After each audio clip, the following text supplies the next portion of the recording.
अरुण राजभर जी, देखिए अब बेशक साथी बदलें, साथी छोड़कर जाएं, लेकिन चाहे घनश्याम तिवारी जी हों चाहे अजय वर्मा जी, उनके पास मुद्दे तो हैं और इन मुद्दों के बिना पर वो आपको, आपकी विजय रथ को रोकने का दावा भी कर रहे हैं। देखिए, वो तो जिस रथ के ऊपर सवार हैं उसको ये बता चुके हैं कि ये रथ है, इस पे जो भी सवार होगा वो खत्म हो जाएगा। आज से 1 महीने पहले यही समाजवादी पार्टी कांग्रेस के लिए कह रही थी कि ये पिछड़ों के दुश्मन कांग्रेस पार्टी है, ये पिछड़ों को धोखा दी हुई पार्टी है, इसको वोट मत देना। और सवाल इस बात है कि गरीबों, चाहे पिछड़ों, दलितों को न्याय दिलाने की बात अगर करते हैं तो इन्होंने दलितों, पिछड़ों, गरीबों, महिलाओं, युवाओं के साथ तो अन्याय किया है।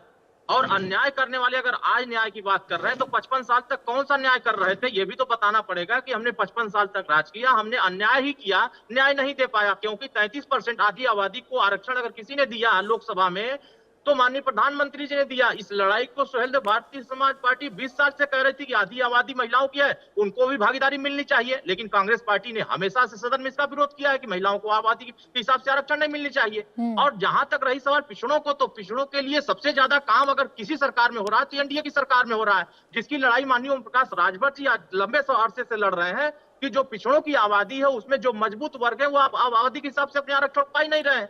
और उसी को दिलाने के लिए हम एनडीए के साथ खड़े हैं और मोदी जी दे रहे हैं कि आज पूरे देश में पिछड़े वर्गों के लोगों को राष्ट्रीय पिछड़ा वर्ग आयोग को संवैधानिक दर्जा दिया गया। राजभर जी, ये भी 2022 के चुनावों के बाद ही लगता है आपको समझ में आया है, वरना आप तो पिछड़ों का अहित कर रही है ये सरकार, यही तो बताकर अलग हुए थे भारतीय जनता पार्टी से और मिल गए थे तिवारी जी की पार्टी के साथ। अब बात ये हो जाए कि अगर ये अहित की बात है तो हित की बात चिंता करनी चाहिए। ठीक है कि माननीय ओम प्रकाश राजभर जी किस बात की हित की बात चर्चा कर रहे हैं कि जिन बातों को कांग्रेस उठा रही है, क्या उनकी सरकार में महंगाई नहीं थी?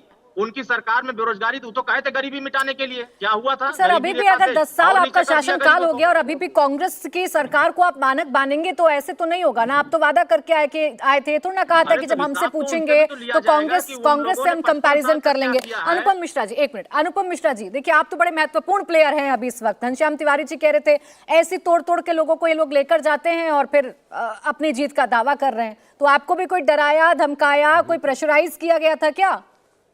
अभी तो राजभर जी को मंत्री बनाया प्राची जी, मुझे लगता है कि हम लोगों ने जो मूल बहस शुरू की थी वो राहुल गांधी से शुरू हुई थी, लेकिन आपके प्रश्न का मैं पहले उत्तर दूंगा।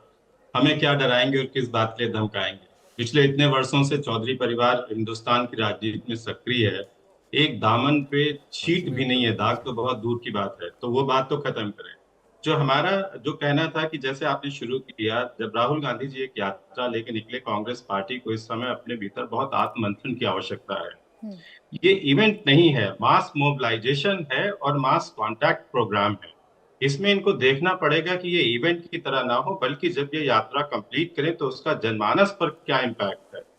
विडंबना और जो उसका दुख का पहलू है वो ये है कि कांग्रेस पार्टी अभी तक हिंदुस्तान की जनता की नब्ज नहीं पकड़ पाई और वो इधर और उधर सिर्फ चल रहे हैं। तो अब राहुल गांधी जी को अपनी पार्टी में ही नेतृत्व लोग नहीं स्वीकार कर पा रहे हैं, तो वो बाकी लोग कैसे उनका स्वीकार करेंगे? पार्टी के अंदर उनके सारे हम उम्र के युवा नेता उनको छोड़कर जा रहे हैं, वो अकेले पड़ते जा रहे हैं। आज की अभी खबर आप लोगों को मिल गई होगी। तो आपको कहीं ना कहीं अखिलेश यादव को युवा नहीं मान रहे हैं आप? वो तो अभी भी साथ है और पक्की दोस्ती का बात कर रहे हैं। आप देखिए, मैं बता रहा हूँ आपको, कहीं ना कहीं अखिलेश यादव जी के साथ भी वही विडंबना है। अखिलेश यादव जी को भी ये बात समझनी पड़ेगी कि जब आप एक अलायंस बनाते हैं तो सबकी उपयोगिता होती है, सबकी महत्वपूर्ण भूमिका होती है।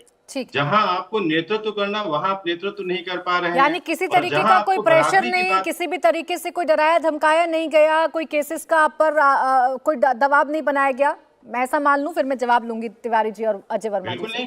किस बात का दबाव, किस बात के लिए डराएंगे धमकाएंगे?